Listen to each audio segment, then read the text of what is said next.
This is Kristin Arnold. I am a master facilitator and I'm passionate. I'm on a crusade to make all panel discussions amazing. And today we have the Futuri Media CEO, Daniel Anstandig, who I gotta admit is like one of my favorite clients on the planet.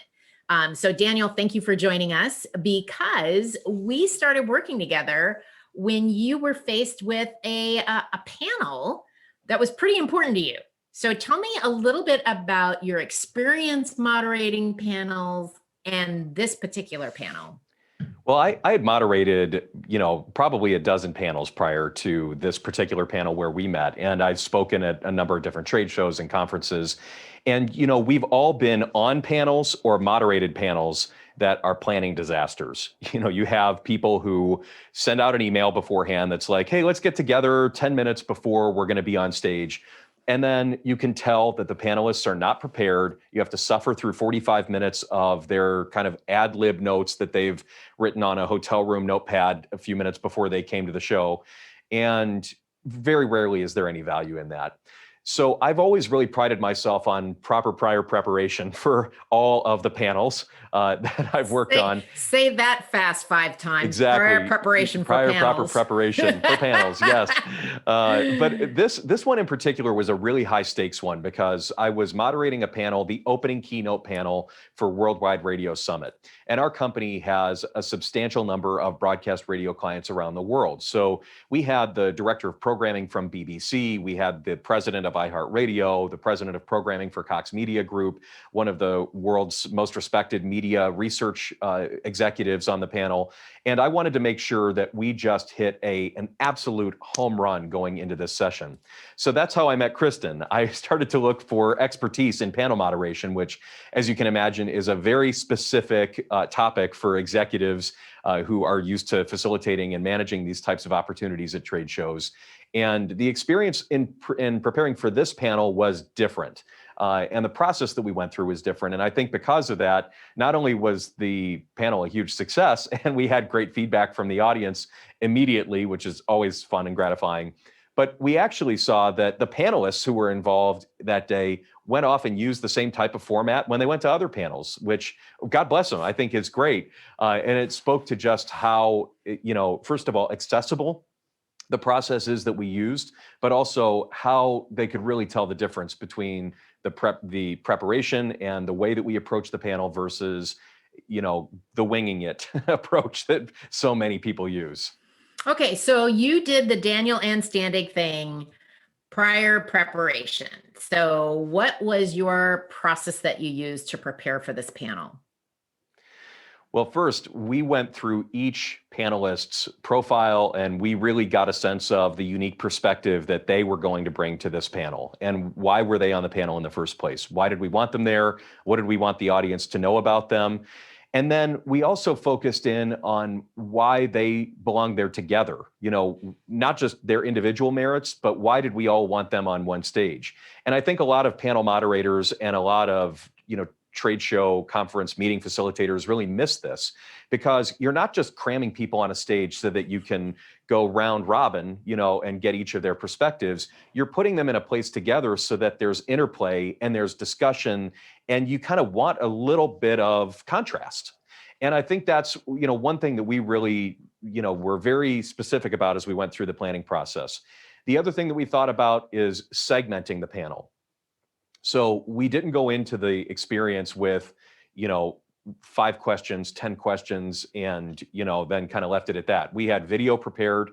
We had, interesting ways to position different topics and to get people to talk about their topics. And then we structured the actual panel in segments. So we said, in this segment, we're going to talk about this topic. And this is what we're aiming for and what we're planning to get out of this segment. This is where we're going in the next segment, and so on and so forth. And we made sure that every panelist showed up really understanding the format that we were using, and they had no reason not to shine because we really set the table for them to be able to come in and show just how qualified and interesting they really are. So you did your homework. You did your research on the topic, which you obviously know a lot about. You did your research on the panelists, you did your research on what's the glue that holds them together, and then you figured out it in a engaging way how to extract that information in a way that would make the audience lean in. Yes. So tell us a little bit about this segmentation kind of approach. What are some of the things that you did?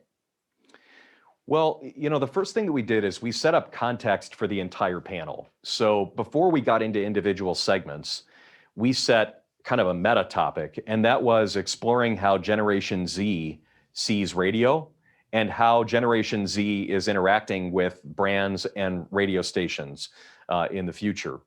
And because that meta topic is so broad, it's a category of topics, we were able then to set up specific talking points or segments related to Gen Z through the panel.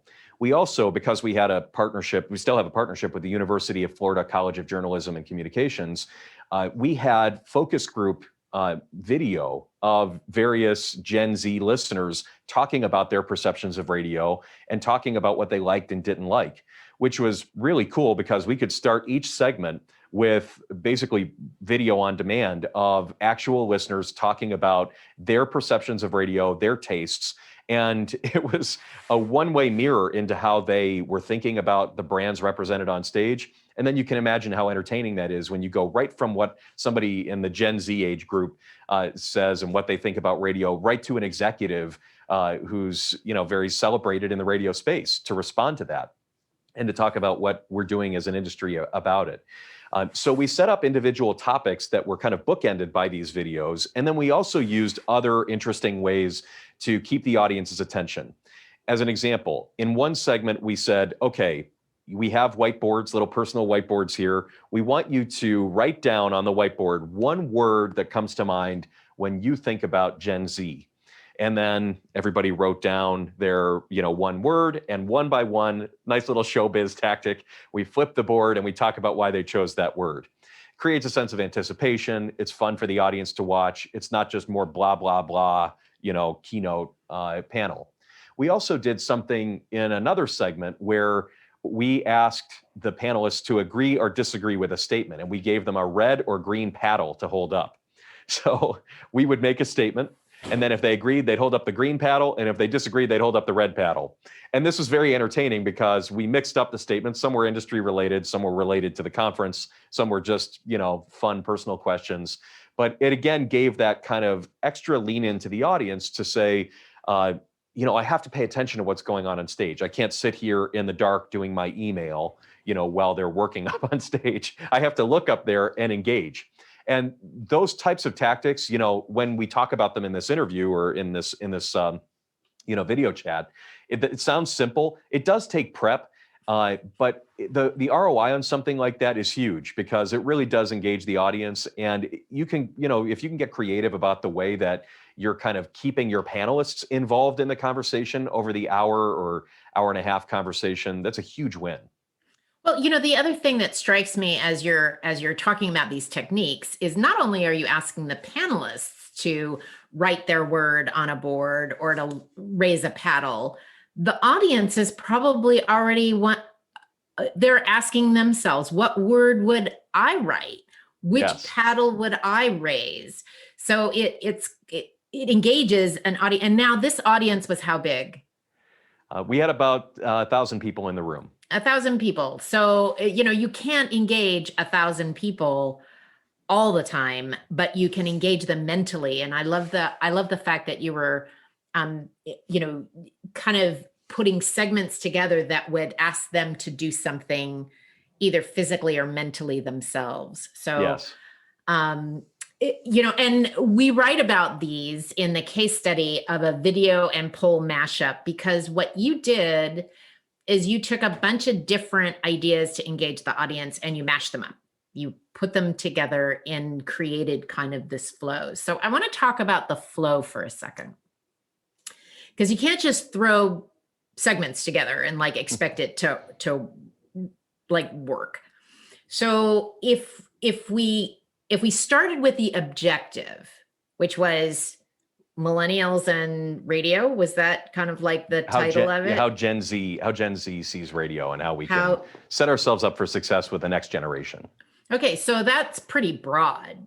So how did you figure out the flow? You did your research, you figured out with the panelists. So how did you connect the dots? Well, I mean, one thing that we did, just being in the space, we kind of knew what the audience was going to be most interested in. And so, we started with just some basic planning about what the audience would want to know from the people who were represented on this panel.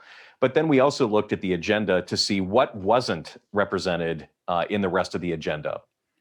What was below the surface, that wasn't the session of the day or the trend of the day that we could really dig further into. And, we probably, thinking back on this, we probably had 5 times the amount of content planned that we really needed. I mean, like all things, we do tend to just overdo the prep just a little bit. But, we were able to, because we started with a really broad funnel of content and ideas, we were able to narrow it down to the most important and most impactful ideas, and then kind of segment them.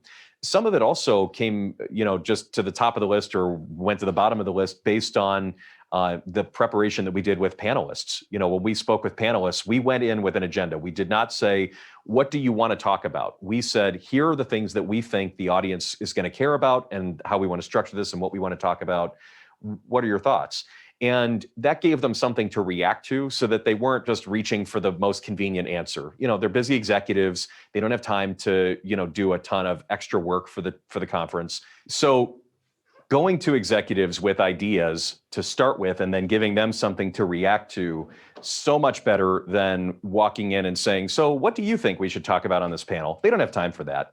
You want to go in with something that a well-structured kind of format where they can improve upon it. And that way they're not reaching for the most convenient topic. And you don't have to, turn them over and see if you can get the best possible ideas out of them. You've already come up with ideas that then they can react to. And usually they end up upping the game.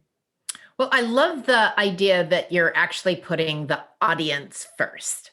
Like, what does the audience want to know about versus what do you want to tell the audience? Now, you're talking about pretty high level executives that you had at this panel. How did you get them to do the work?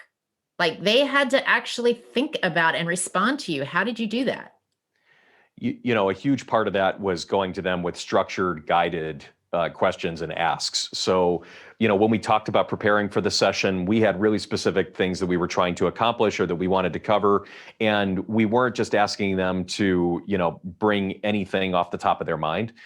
One thing that I really appreciated about working with you, Kristin, is that when we did the prep to work with each of the panelists, we gave them a really clear, simple, efficient, very clean kind of list of what we wanted from them and what we needed them to be thinking about coming into the session. So everybody showed up ready to play.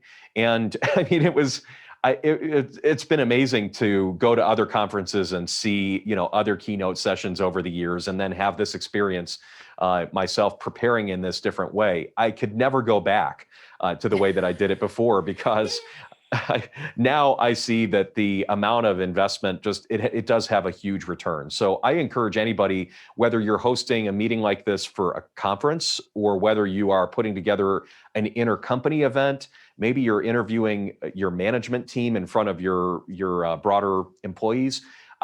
This kind of format and this kind of preparation works in any of those same types of scenarios. Excellent. Well, I couldn't have said it better, Daniel. So thank you so much for contributing to the new book, 123 Ways to Add Pizzazz to Your Panel, because there are many, many, many different ideas there that you can use to engage the audience, serve the audience, and hit it out of the park, just like you did at your panel. So thank you so much for sharing your wisdom. Hey, thank you. It's always a pleasure to work with you, Kristin. Very grateful. Thanks. Thank you.